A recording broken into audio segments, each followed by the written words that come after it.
Hey revolutionaries, I'm just back from the Nomad Summit and my voice is kind of shot and I'm a little beat from 3 solid days of networking and let's just say enjoying Las Vegas. But I'm super excited to bring you this week's episode with Chef Mlakar where we talk augmented reality and reinvention of medical school education as we know it. And I am not exaggerating. If you are not familiar with Microsoft's HoloLens, what it is and what it can do, you have got to listen to this episode. You've got to check out the video links in the show notes and watch them. I'm telling you, it's nothing short of amazing. I'm not kidding. But real quick, before we get to that, I just want to give a shout out to Johnny FD and the Nomad Summit team for putting on a great conference. We had some great speakers, got a ton of value out of it, and met some great new friends. It was really a lot of fun and tons of value.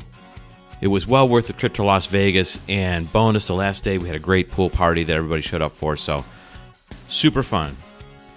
And now I want to get to the big news, the big announcement that I mentioned last episode that was coming, and that is that Cleveland is having a blockchain conference this December. That's right, it's going to be December 1st through the 4th, and it's called Blockland. That's right, because Cleveland is turning into Blockland. There's been a lot of focus of the leadership in Cleveland lately on blockchain and blockchain solutions, and the group known as Blockland is putting on this conference, and it should stand out as something different than some of the other blockchain and cryptocurrency conferences that you've seen out there. So this one's got more of a focus on business applications and on education for developers. So get it on your calendar. Go to the website www.blocklandcleveland.com, just like it sounds, BLOCKLAND Cleveland.com. They're going to have great keynote speakers, some great educational classes and presentations like 1 or 2 days before the official conference opens. It should be a great time in early December in Cleveland. Okay, that's all I got for now. I really need to follow up with all these great folks that I met at the Nomad Summit this past weekend. So let's get to this week's episode with Jeff. And I want to remind you one more time, please go to the links in this episode and watch the videos. The HoloLens is really incredible. And now that I think about it, if you're a developer out there and you're interested in finding new projects, take a look at the HoloLens because this is just coming out. It's still really in the development stage. They're selling developers kits, but this thing is going to blow up. It's going to be big. And after you get your mind blown listening to this episode, please share it with someone because this is another technology that will reinvent life as we know it. So let's get to it. Jeff, tell us what's up.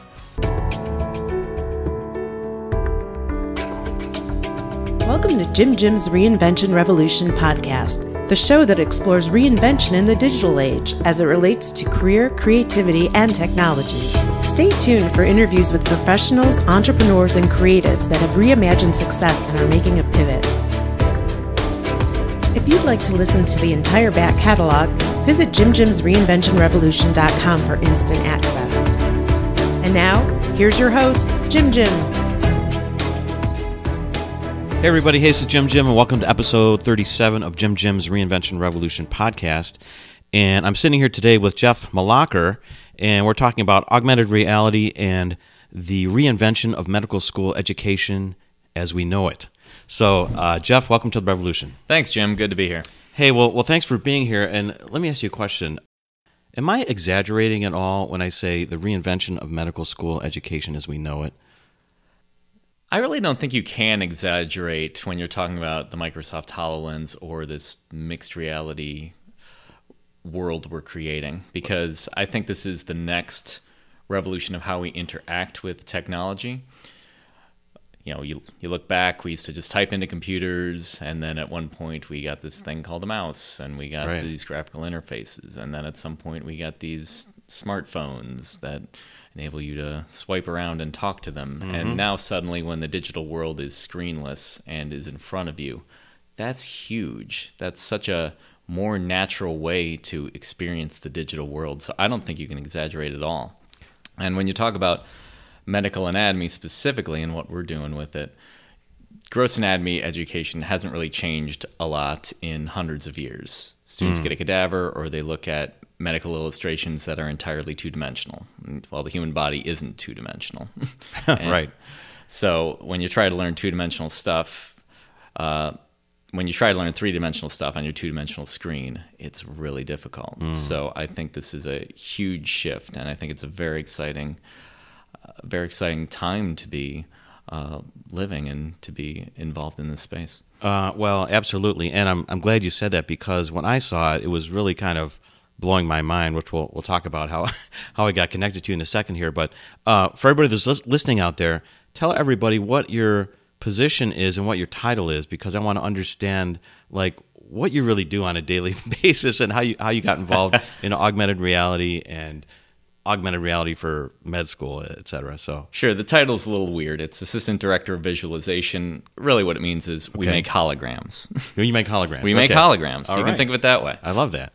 So would your audience be familiar with the Microsoft HoloLens, or should I give sort of an overview of what that is? Yeah, we're gonna dig into that because I don't think many people know what it is. So, if you're into gaming or if you're really into technology, you might have heard of it, you might have even experienced it, but I think it hasn't really been out on the market at large for that long, right? Because well, it's still a pre-commercial product. It's still technically a developer edition. Yeah, right. Okay, so I was trying to search it actually this morning because it's like, can I buy one of these things? I'm trying to kind of bone up on it a little bit. You can technically. I mean, yeah, it's technically a developer edition, so it's for right. the content creators rather than the consumers. But right. you can just go on and sign up and buy it, and it's still sort of a pre-market price. It's between $3,000 and $5,000, which isn't cheap. It's right, exactly. So it's not out there widely, so not everybody knows exactly what we're talking about. And I want to go over the definitions and kind of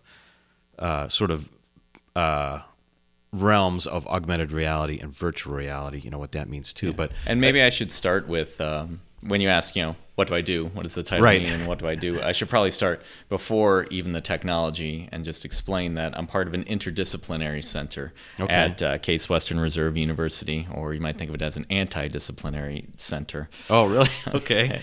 And that's here in Cleveland, Ohio, so people are, out there listening around the world. They're like, where is that? Okay. Yeah, we're in the University Circle area of Cleveland, Ohio. Okay.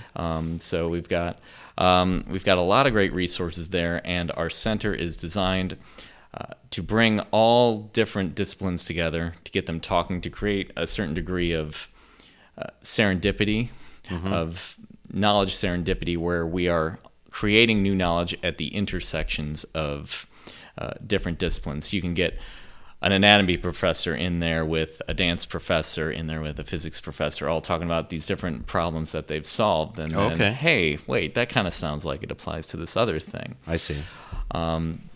So we are tasked with creating the Institute of the Future, because we have to look at what's going on in the world and why students are going to want to come to a university in the next decade or so, when they're in a world where they could learn everything off YouTube. Right. What value are we adding? And it's at that meeting of the minds that I think we're really adding the value. Yeah, that's a great point. And when we first got connected, I remember you speaking about this topic in terms of kind of the 20th century model of classrooms that have been out there, and certainly my experience of going through school when I went through school. Of sitting, we went through the same school. Yes, we just found this out, by the way, earlier for everybody listening out there. Yeah, so we realized we went to the same high school. This is kind of crazy. It's a small world out there, people.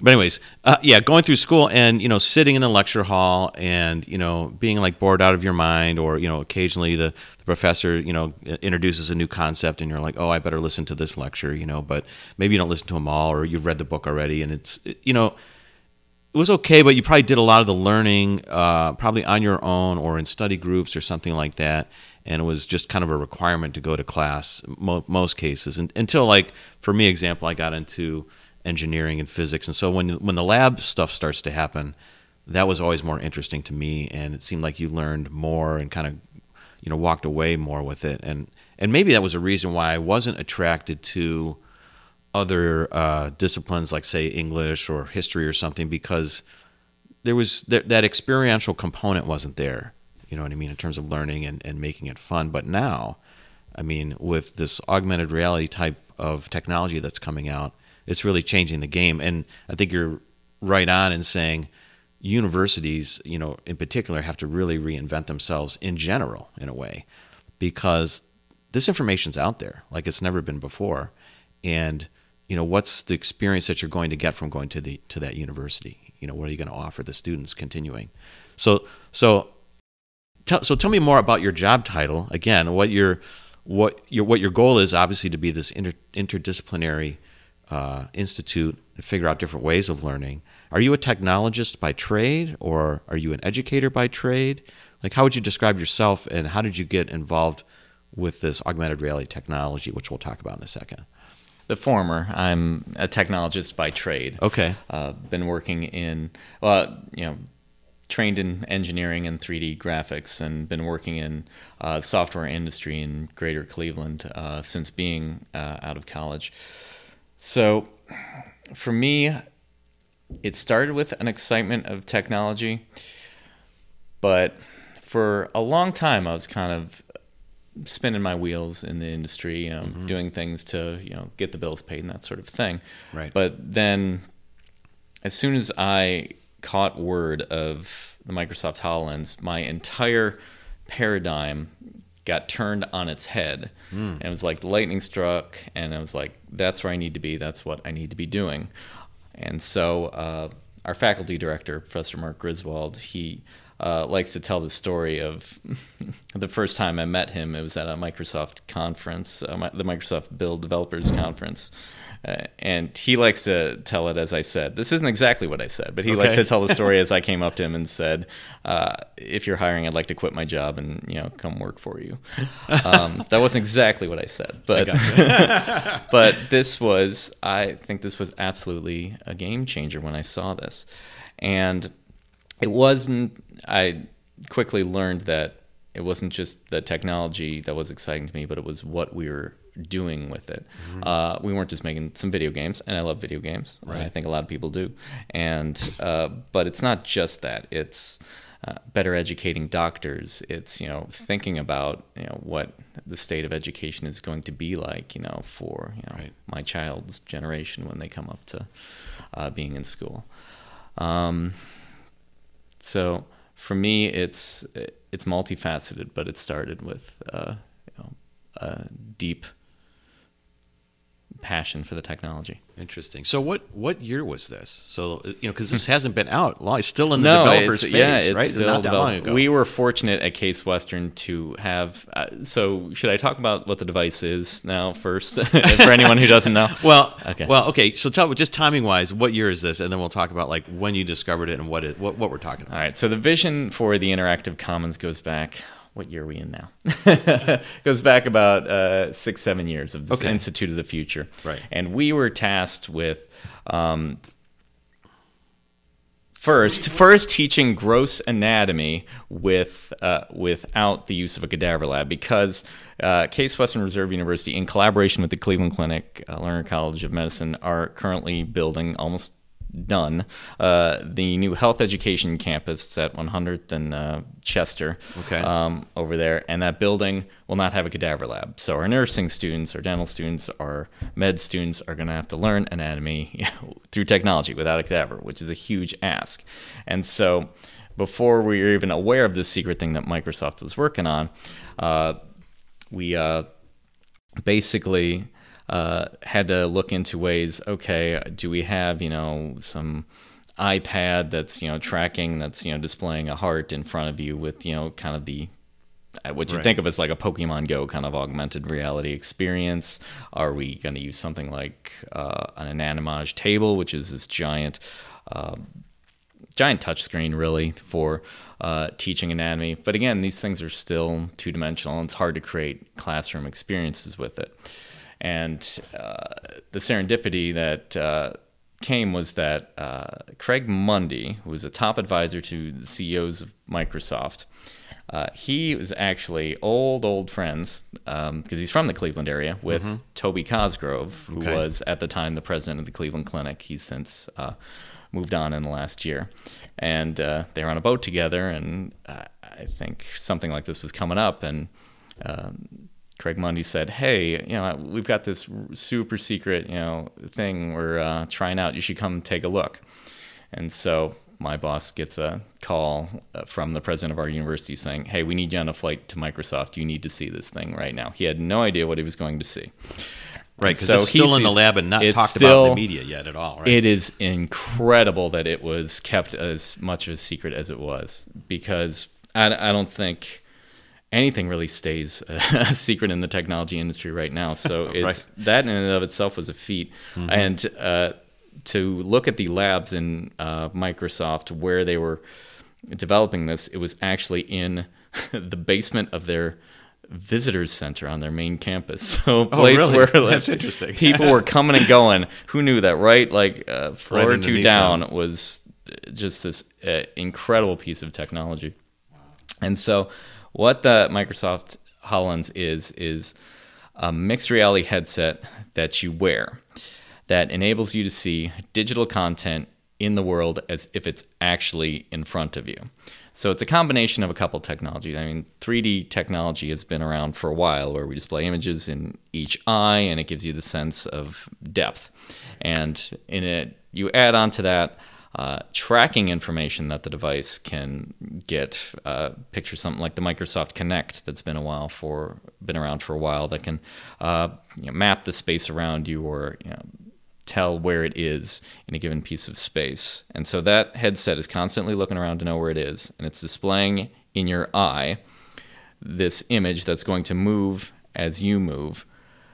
All this results in you seeing a hologram on the table in front of you and thinking it's actually there. You want to see the other side? Just walk around to the other side. You want to look underneath? Stick your head down. You want to zoom in? Just get closer. It's literally that intuitive. There's no other piece of technology, certainly 3D technology, that's that intuitive. It's moving around in 3D on your computer with, I don't know, WASD keys, or like a or a mouse and keyboard is not intuitive. Moving around on your phone by swiping and dragging is not intuitive. It's just there. So you can imagine putting this on and getting either information about what's around you in the room, or being able to experience a piece of entertainment sitting on the desk in front of you, or being able to record back a 3D, or using some other technology to record a 3D scene and then playing it back and seeing this living memory. It's digital 3D content, just screenless in the world around you. Right. So I'm listening to you describe it, and I'm thinking, like, for people that haven't experienced this or haven't seen it, I mean, this is like, maybe if you've seen like Star Wars and you've seen like, R2-D2 when he would put out the hologram of Princess Leia, giving away directions or plans or whatever. Sorry, I'm not a super Star Wars geek, but to remember that. But I remember that hologram happening. And this is basically the experience that this creates for an individual, where it's like it's really putting a hologram out there in space, 3-dimensional, something that's got that's fully featured in terms of color, in terms of 3 dimensions. I mean, it's really a step above like the average hologram that probably people have seen out there that's on your credit card, or if you're been in a science lab, the traditional holograms that are made that are have a single wavelength, so they kind of look reddish or look green, and the 3 dimensions are there, but it's not fully featured in terms of color and clarity. But this is a super levels above now in terms of color and clarity, just based on the demo that I saw when we first met. So it's really pretty mind-blowing stuff. When did you actually see this? So your boss went and was out there in Redmond checking it out, and then he comes back, and then what happens? And were you already working for Case at this time? I was working contracting at the Cleveland Clinic at the time, when over in Lyndhurst, actually, where you and I had been from. I hope you don't mind me sharing that. No, but that's fine.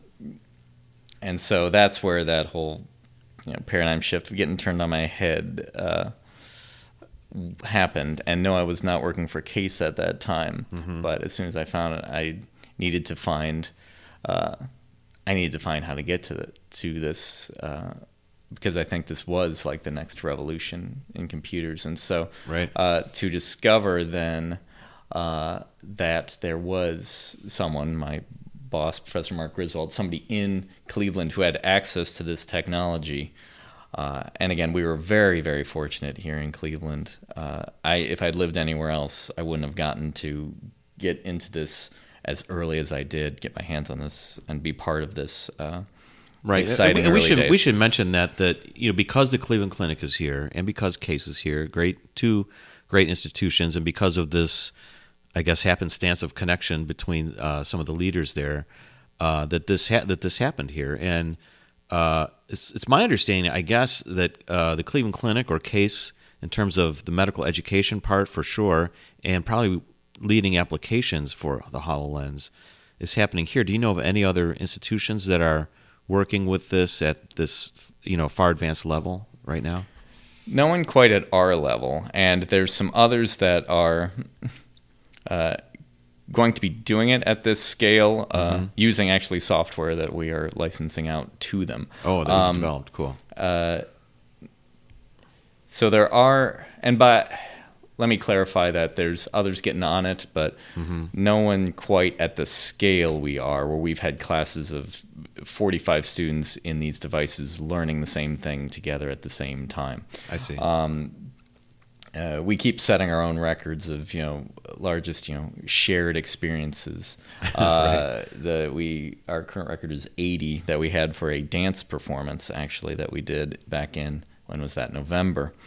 So no one else is quite at that scale, but there are other universities jumping on it with a handful of devices for some levels of either individual or shared learning. I see. So let's talk about the I guess the reality, I guess, no pun intended, or pun intended, I guess, of when you get this device and you start working with it. What do you need to do exactly to make it work? Because Microsoft's developing the hardware and the software suite, but you're developing the applications around it. Is that fair to say? You can think of us as app developers, yes. Okay. And thankfully, with our very, very close relationship with Microsoft, we were one of the early partners. Us and NASA, JPL, Trimble Architecture.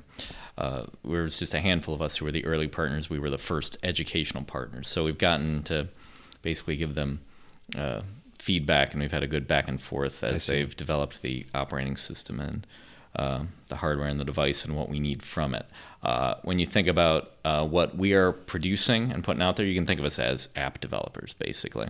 That Microsoft has, the hardware and the operating system, and we have, the apps that run on that. I see.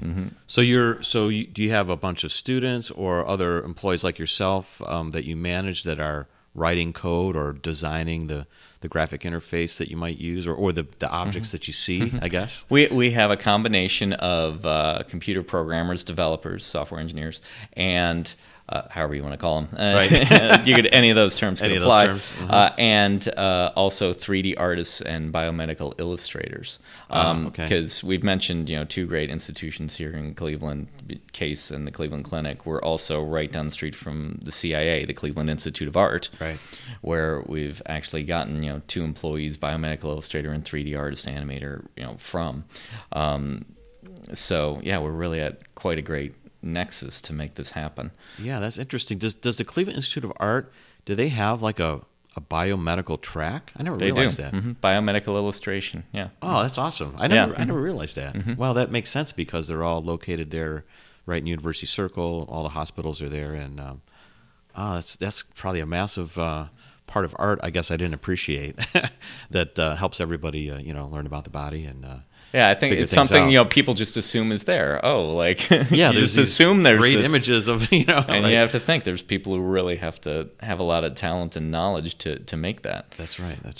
And that's a good point that we have such talented people, but it's not just the talent; it's the work and the knowledge they're building a digital body. They have to learn anatomy as well, if not better than the doctors were training, if they're going to make the content. So I really work with a very talented, very amazing group of people. Yeah, that's incredible. Our developers, our artists, and then we have we work very closely with our faculty, our anatomy faculty, and our curriculum designers. And so it's not just the anatomy faculty. We've got physics faculty, crystallography, dance faculty that we have worked very closely with to help them, develop their own applications and to fit it into our classroom infrastructure. And then, beyond that, we've had some external partners that I can't share too much on right now, but okay. So we really have quite a motley crew of people together, and that's it's a fun experience in and of itself to get all these people, these very differing backgrounds, creating something. Right. Mm-hmm. So when you're working in this, because I can think of literally a million applications, like business applications, architecture, sports. I mean, it's just a litany of things that augmented reality is going to affect us culturally, just like smartphones or some of the, obviously the internet. How the internet has affected us, previously. It's going to kind of be pervasive in all these endeavors of life. But for the moment, you're focused on creating med school experiences, right? Or changing the curriculum or improving those. Is it just at the graduate level? Is it undergraduate? Or is it becoming like so interesting now? Is it starting to spin off into these other disciplines like the dance and other things that you mentioned? Like how's Case seeing? Because I think it's an amazing thing that they've brought all these interdisciplinary people together. All of a sudden, it's obviously the sum of the parts is greater than, or the whole is greater than the sum of the parts or whatever. And now it's like really spinning up, and it's getting exciting, I think. How are you going to manage this going forward, I guess maybe is the question, Because I can see it being applying literally to anything, almost whatever you can dream of. Well, we've been pretty good about, we weren't just building one application for one class. We were building infrastructure. We were building a software platform that a lot of different things could run on. So that we built it, yes, originally for our gross anatomy curriculum, and that is still our biggest push and the most amount of time we spend. Now, that being said, we use that same infrastructure to build applications for undergraduate physics, or for crystallography, or for this dance performance that we did. It's a lot of the same underlying code with different content built on top of it that's running in that. So we're always thinking of, so that we can continue to lead, that we're not painting ourselves into a corner, but that we're building a platform that can be expanded. Right. And the platform that we built is building shared experiences with the devices, which isn't a trivial endeavor for me to put on the device, you to put on the device, and for us to experience the same thing in the same spot, doing the same thing at the same time. I see. There's a bit behind that, and we kind of had to build our own framework on it and independently. And since Microsoft has put out their own open source code, they started it, but also open source that can do a lot of the similar stuff that we had sort of already developed because it wasn't there. We were at the bleeding edge. Right.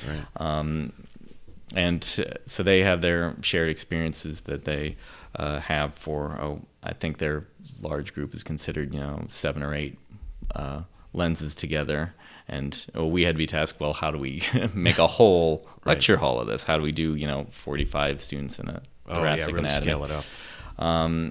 So, we're always thinking about that, about our platform going forward. Well, let's talk. You said this interesting word, shared experience. Let's talk about that a little bit, because there's augmented reality, there's virtual reality, and up until this point, it's been more of maybe a solo kind of experience, at least probably with virtual reality, where you're kind of in this cocoon and your eyes are kind of covered, and it's about sort of being in this cocoon of experience, taking you into these other worlds where sort of the augmented reality is keeping you kind of half and half sort of experience of half in this imagined world and half in the real world.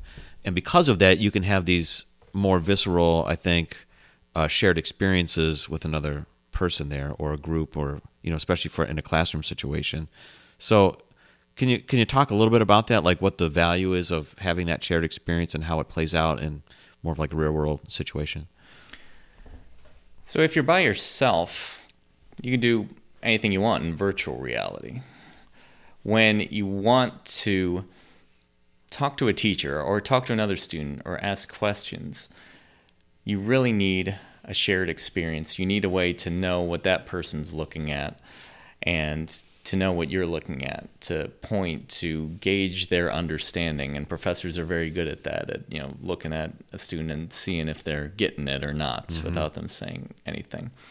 There are certainly some great social VR applications where I'm enclosed in my VR experience, you are, we have some avatars back and forth, and we're trying to share. But if we don't have that physical co-presence with each other, it's really difficult to have a full, really impactful educational experience. That's why the HoloLens was a game changer for us. The visor is transparent. I still see you.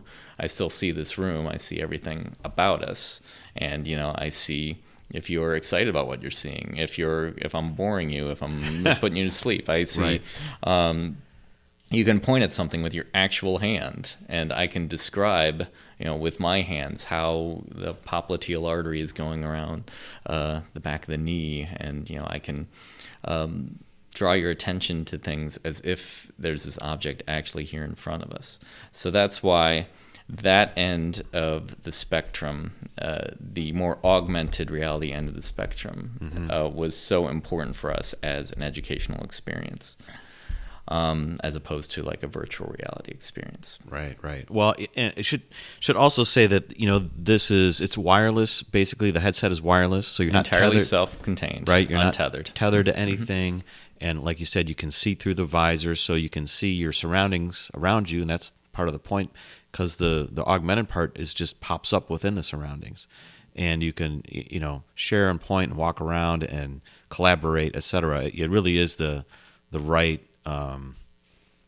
application, especially for learning, I think, in a way, or collaborating in any sort of sense, like maybe in a business meeting. Like, I think one of the examples that you showed was the new a new building that was being built on Case's campus? Yeah, the new health education campus. Okay. And so, talk about that building and the application that you showed during the demo when we got connected.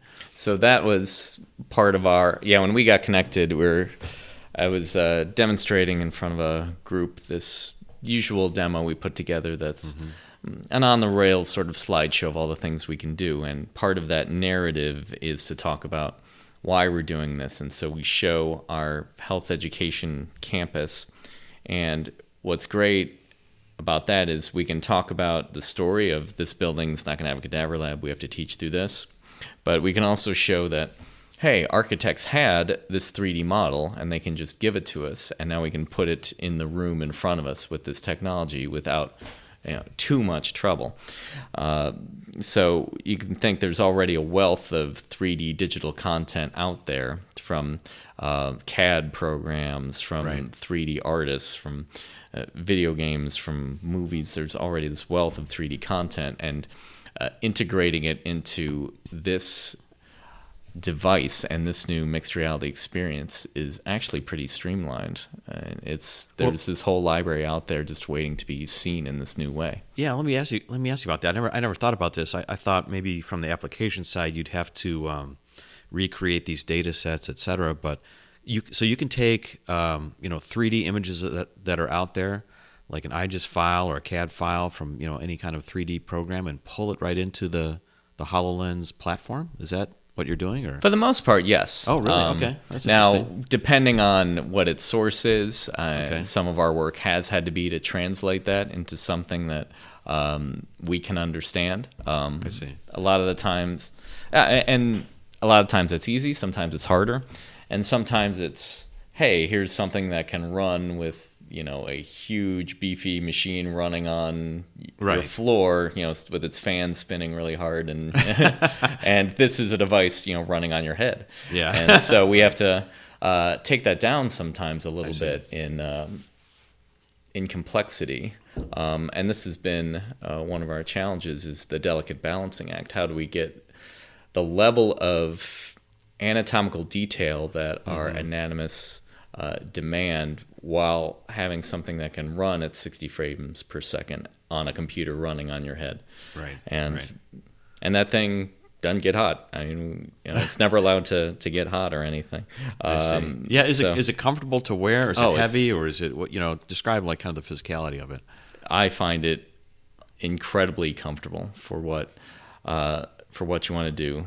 That being said, it takes a little while, maybe a day or so of wearing it off and on to figure out how it fits your head best. I see. You got to get oriented a little bit. Just get used to it. It's you've got the one device, and in that you can't like go pick it out like a set of glasses frames that you do like this right. fits my face best. This one doesn't. You've got the one device now. That'll might change down the road as the technology gets smaller and lighter and more optimized. That maybe you go to the store and you pick out which one fits you best. But I think the fit system's very good. There's a lot of different ways to adjust it and customize it so that it feels comfortable on you. But whenever there's a lot of adjustments, it takes you a while to figure out what's perfectly adjusted for you. Sure, yeah. So I find it very comfortable. Anyone else, it'll take a little bit to fit for you properly. But considering that you don't have wires, you're not wired to anything. You're not. You're able to see what's going on, so you're not tripping over anything. You're not getting motion sick because your brain still knows what's up and down, and you're not in a VR, roller coaster that's making you think a different ways up. So you're not vomiting, and that's huge. It is. Well, just thinking about the example of that new building that you're building, and how you showed it during the demo day, where you can produce a scale model of the building that you're looking at, but because it's this virtual image, and because you have all this data behind it, there's so many things you can do. Where if you wanted to look at a smaller part of it, or blow that model up, or look inside it, that it's almost just kind of fluid and natural in terms of how you're interacting with the hologram that's sitting out there, right? Like, explain maybe a little bit how that, I don't know, programming wise or control wise, how do you make that happen? Or maybe describe it. I'm trying to get people to visualize in their own mind, where you'd have this basically device sitting there, and without needing a microscope, for example, or a magnifying glass, you can say, hey, let's blow that up just like you would on a computer, but you're standing around, there's no hardware, you're not attached to anything. How do you control the holograms? Is it just through mind control, just through your mind, or blinking your eyes, or what do you do? Explain it. Well, so let's say one of the great things about the HoloLens is how natural it is. So you want to see the other side, you want to walk around, see the pancreas, literally just walk around to the other side, see how the best view of the pancreas is from the back. Right. If you want to zoom in on something, just move your head closer and look.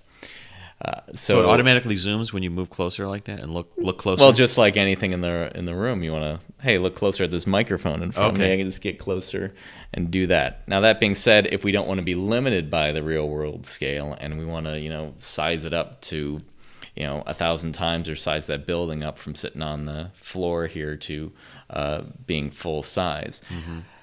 How the device actually works is it is a gesture-based interaction. Okay. So, and here's where we might need the visual component, which we're not getting on the podcast. But if I tap my finger almost in the like I'm crushing your heads kind of kind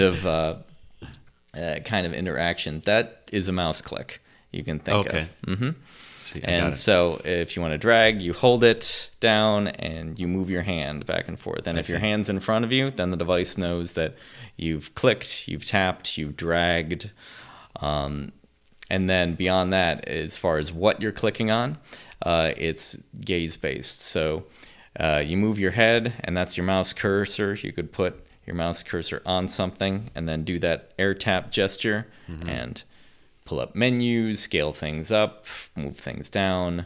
It's all just gesture-based. I see. So you can pull up menus, kind of like a computer-type graphic user interface, kind of pull up in front of you, right, to kind of access things or change whatever you're looking at, and then go back to more of the augmented, like 3D model experience, exactly. right? Yeah. Okay. Yeah. It's okay.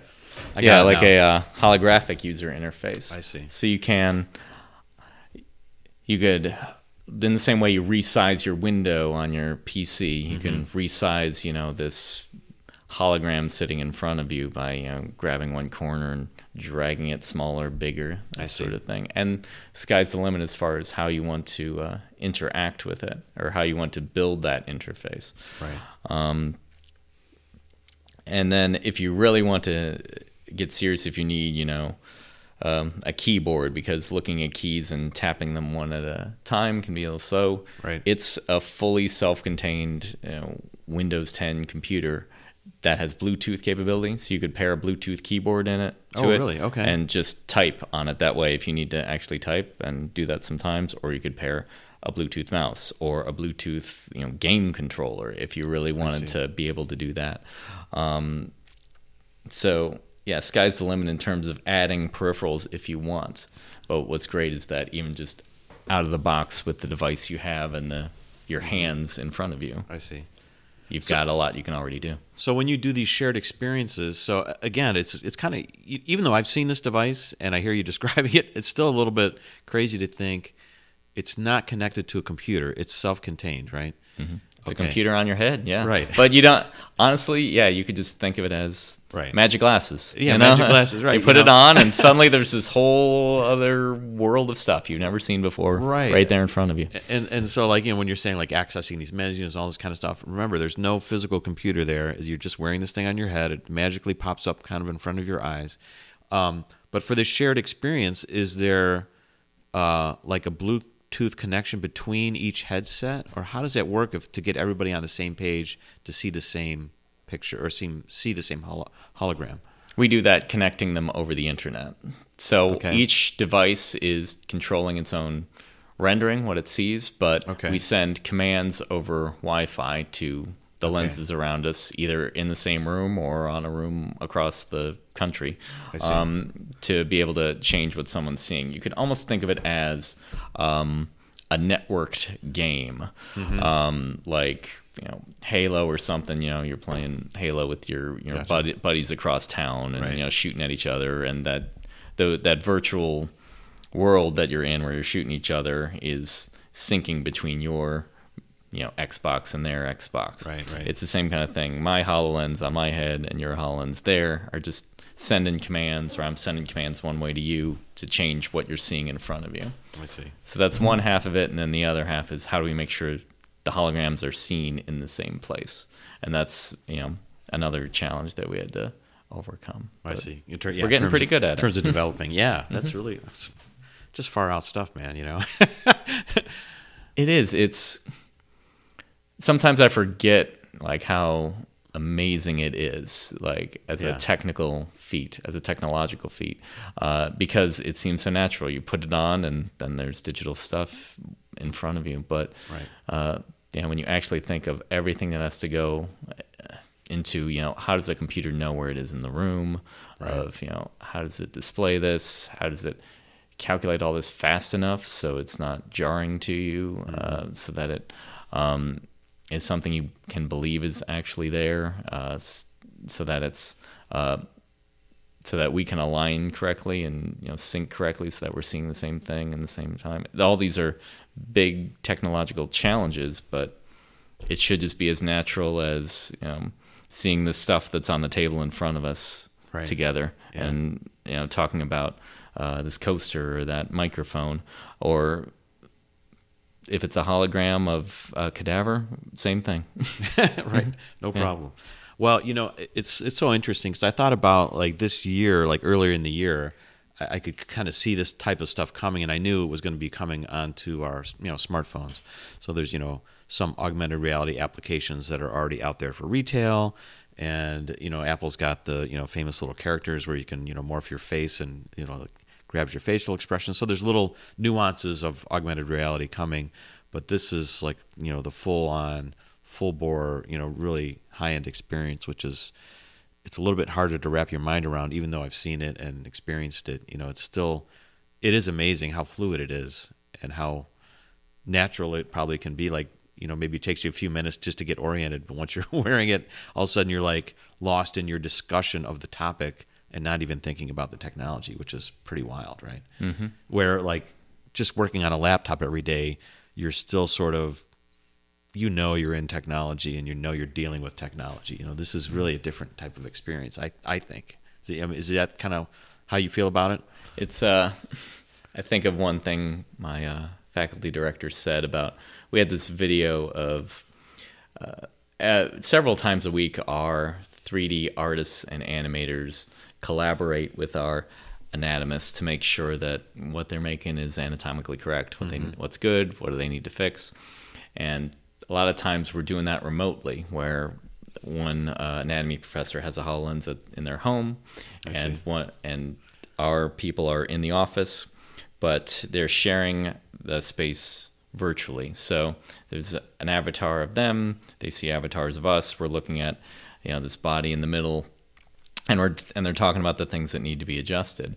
And we took a video of one of those experiences the other day, and my faculty director said, what's great about this video is it's boring. It's just watching people just do work and talk about minutia of anatomy. And like it's you watch like this people talking about digital content from far away together as easily as it's there, and it's within a few seconds it's boring because they're like, wait, does seamless. This need to, I don't think this is right. And it's crazy that it gets accepted. Like you said, the technology fades away and it's just the content. Right. And that's that's when technology's the greatest, I think, is when it's transparent. It's transparent, right? Yeah. Mm-hmm. So, okay, I got to rewind this for a second, because you said that you were using the shared experience where you're creating avatars of the other people that are not in the same room, as well as the 3D holograms. Did I hear that right?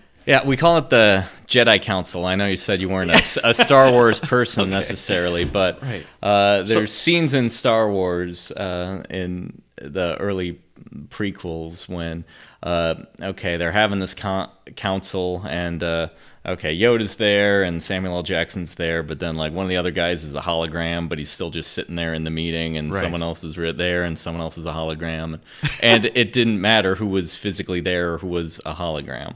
Right. And that's what we built because we had to, and so we can have so in the same way that you and I can put on our HoloLenses and see a hologram here in front of us, I could be at my home, and you and I could put it on. It could be on the table in front of you. Mm-hmm. It could be on my tail at home. But then, because the lens is constantly keeping track of its position, I could just see, a little avatar head of where you are and where you're looking. You see the same thing of me. Okay. And then, we're having a shared meeting. Wow. Without having to be, physically co-present. Okay. And you hear my voice over the voice over IP technology. Right. You see where I'm pointing, what I'm indicating.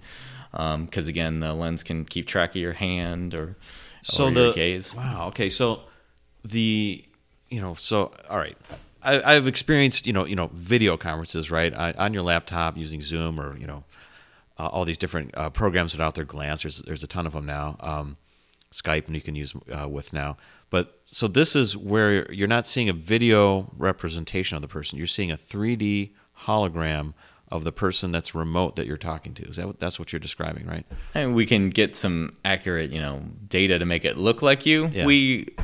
So we can do that. We usually just leave it, generic. Oh, generic. Okay. I mean, that's what if the videos you've seen, if you look up any videos of us, you'll just see, a generic, 3D head, just to indicate that this is a person who's there. And honestly, we experimented with, we should make it, look more real, make it not just, make it a full, put some person, put some skin, put some different stuff. And we realized that kind of gets in the way. Like, you want to just focus on the content, and all you really need to know is, what someone's looking at and what they're pointing at. Yeah, so if I'm, a hologram, an avatar here, and I'm standing in something, and you're trying to look at what I'm looking at, my avatar's I'm leaning away from the mic. That's right. My avatar's in the way of what you want to see. Right. So we realized we could add all this stuff, but then it's like, no, just take it down to just a creepy floating disembodied head and a floating hand, and that's all you need. Right. And even that can sometimes like get in the way. So wow. I mean, this is what we learn. Like you think you might want more realism, but then when you actually have to get down and get work, it's about taking a lot of that out and just getting down to what you need. So yeah, if you look up on YouTube, Case Western HoloLens, you can find video of me and my coworker having a remote session looking at brain data with Professor Griswold, who's far away on the other side of the country, and you can get a sense of how that remote experience can work. Right. Well, I'm definitely looking it up, and I've already dug in and found a few other videos out there that I thought are interesting that explain just the physicality of the HoloLens device itself, and the partnership between Case and the Cleveland Clinic. So I'll have those links in the show notes, and it sounds like this would be a good video to show that remote meeting sort of avatar situation, which is like, wow, that's like make sure new to you me. have it. Yeah, that's interesting. So I'll put those in the show notes. So everybody that's listening out there, make sure you look for those. So, man, this is like wild stuff. It's more mind expanding than I thought it was even going to be in terms of like good. inviting you over here to talk about it, because I was just like, I need to learn more about this. And the point being that again, this is another technology that's really having an impact on human behavior and our experience. Early in my career, I spent my whole career so far in advanced technology, developing technologies, and they've done amazing things, laser or like fiber communications and lasers and crazy Buck Rogers stuff like dual clad fiber for fiber lasers or dense wavelength division multiplexing, all this crazy stuff that kind of fits into the physical layer of communications, and it's sort of behind the scenes, and it sort of affects our behavior a little bit because it's enabled the internet. But it seems like lately, the last few years, and I see the next 5, 10, 15 years, where technologies are rolling out that's really affecting our day-to-day lives and changing human behavior, like how we interact, what we do. Like, everybody's face is in a smartphone now, and you have all this capability. And going forward, probably sooner rather than later, we're all going to have our own HoloLens type headset, whether it's the actual HoloLens or something else like it, at home, maybe to play video games, but maybe to talk to your son or daughter and show them how to do something when they have a question, or just to interact, or if you have a home office and you need to collaborate, or an architect or whatever, someone's going to have all these things right at their fingertips soon. Mm-hmm. I think, right? It just sounds like incredible. So anyways, hey, we've got a few minutes left, but before we get out of here, there's always a couple of questions I'd like to ask people when they come on the show. Sure. And one is, in dealing with technology and dealing with how life is changing these days, is there something out there that is really presenting a challenge to you, or like weirding you out, or presenting you with a struggle? I mean, it sounds like you're a technologist, you're really into all this stuff, but what do you see that maybe kind of causes some concern, or maybe you see like a real massive opportunity that like, for me, this is really going to be something cool? How do you think about technology these days and how it's creeping into our lives? In thinking about this mixed reality space that we're in,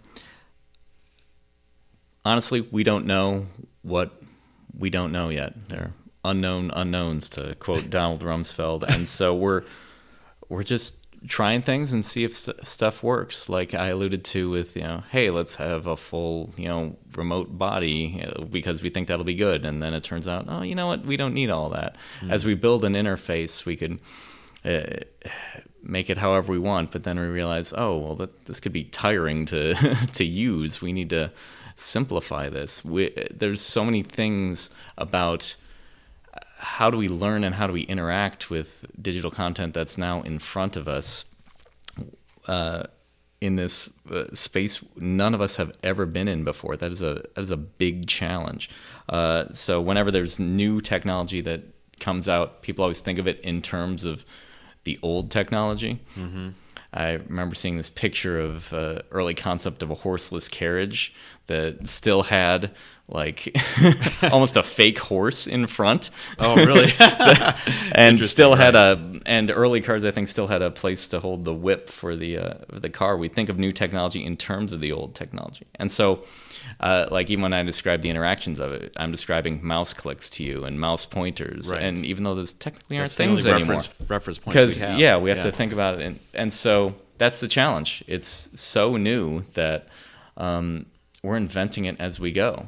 And we've got some ideas of where it can go, and we got some things we can try, but who knows? We'll see. Right.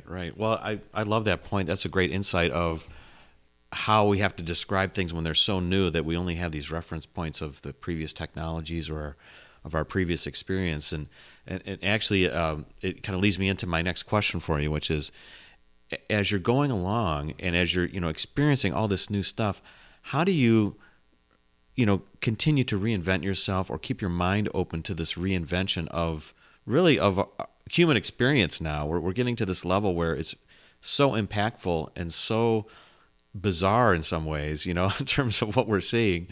How do you keep your own mind open or your own life open to this, change or reinvention?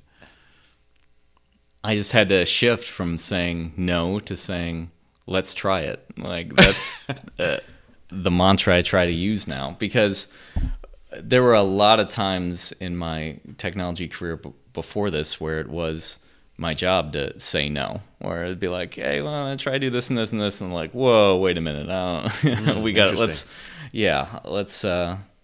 let's keep this within reality, and now it's a whole new reality. And so it had to be a paradigm shift for me to stop saying no and start saying, let's try it. No, that sounds completely insane. Let's try it. Wow. Yeah. That is a shift, and that's interesting how you shifted jobs too. So maybe that helps you say yes more frequently, or maybe it's your job now to think outside of the box. But I think it's so important for everyone to have that perspective of, when things pop up, instead of that knee-jerk reaction of, ooh, I'm not so sure about this, or that's going to ruin my life as it is now. You just have that fear, like we were talking a little bit offline about, fear of trying new things or something like that. But yeah, you just have to say yes and say, like, well, let's try it and see what happens, right? Mm-hmm. Very cool. Well, I got one final question for you before we get out of here, which I've started asking the last couple episodes, and that is, can you share a reinvention revelation, something that when you got into this technology or the way you're thinking about life that you couldn't have predicted or wouldn't have predicted, in terms of like what you've learned or a takeaway? I think this dovetails nicely into your last question, and when we started talking about fear and about what comes out is, and this isn't really a technology revelation, it's a revelation about myself personally in this new technological space, is that I didn't realize how much fear I had for trying new things or diving into the unknown. If you'd asked me, a few years ago, like, are you afraid of, learning new things? I would say, no, I'm not.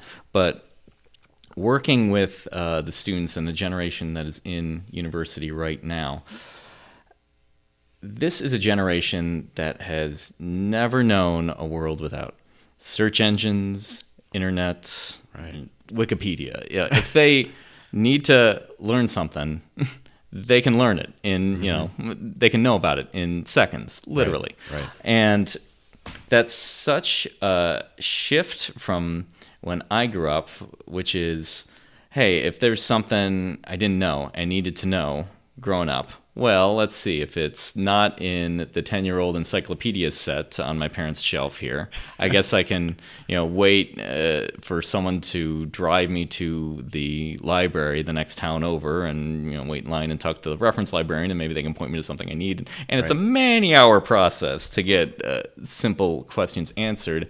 And for that reason, it's ingrained in me to be a little resistant when there's something new, like, oh, this is going to be hard. This is going to be...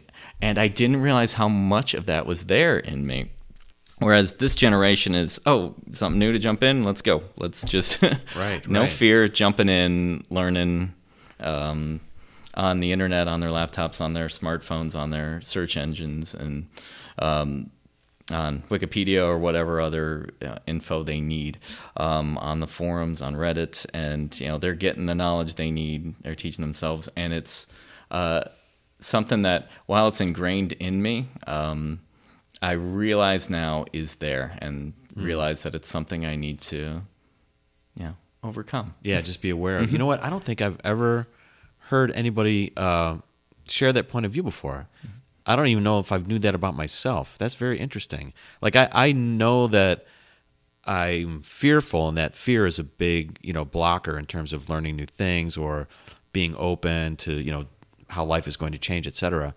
But I never connected it to, maybe the ingrained previous experience of pain or whatever, pain and suffering that you had to go through, or just the work effort that you had to go through to, like, even begin learning before, where you had to, like, research and do all this stuff. Because it is, you think, like, oh, yeah, I should learn that. I should really take time to learn that, but it's overwhelming. I'll probably have to take a class, or I'll probably have to go to the library or find the right guy. But now it's really, it's a different type of access. The barriers to entry to all this stuff are lower, right? And that's an interesting thing to kind of just realize about yourself. That's a cool point of view. You think about, I guess, like the activation energy of knowledge is so much less now. So much less than my generation had known. Right. So that's just something we gotta realize about ourselves. Yeah, for sure. Well, Jeff, this has been great. Thanks for coming over. If people are interested in learning more about the HoloLens or what's going on at CASE with this interdisciplinary institute, I guess, that you guys are developing, or the new med school that's coming, how do people reach out to you? Is there a handle you want to give them out, or website? Just go on your favorite search engine and look us up. I mean, I probably don't even need to list it, but I would. So we're at case.edu/IC, the letters IC for Interactive Commons. Okay. But really, I'd point you to YouTube and search Microsoft HoloLens, Case Western, and just have a blast looking at the possibilities that are out there. Sounds good. Okay, and I'll have some cool video links in the show notes and the website in there and everything. So, Jeff, thanks again. Really appreciate it. Yeah, sure. Thank you, Jim. Okay. Thank you for listening to Jim's Reinvention Revolution podcast. If you want to hear more, join our mailing list at jimjimsreinventionrevolution.com. See you next time, and remember, the revolution has just begun. So dig in, embrace the process of reinvention, and start realizing the success you've always dreamed of.